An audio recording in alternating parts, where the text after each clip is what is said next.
இந்த கோவம் தான் என்ன ரொம்ப படுத்துது மாப்பிள்ள. நீங்க இந்த தகவலை சொல்றதுக்கு எனக்கு ஃபோன் பண்ணிருக்கீங்க. ஆனா நான் உங்களை பேசவே விடாம நானே பேசிட்டு போனை வச்சுட்டேன். அப்புறமா மல்லி எங்க வீடு தேடி வந்தா. அப்பவும் நான் அவளை திட்டி வெளியில போன்னு சொன்னேன். ஆனா அவ பொறுமைசாலி, நிதானமா இருந்து எனக்கு எடுத்து சொன்னான்.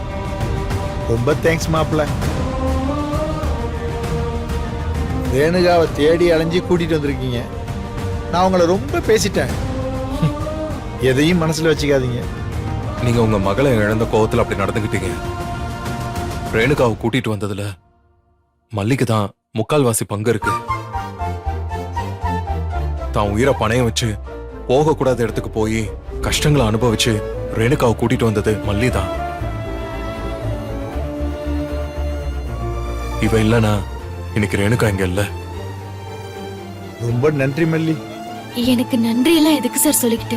இல்லம்மா, இருண்டு போன எங்க குடும்பத்துல எங்க ரேணுகாவை கூட்டிட்டு வந்தது மூலமா திரும்பவும் நீதாம்மா வெளிச்சத்தை கொண்டு வந்திருக்க.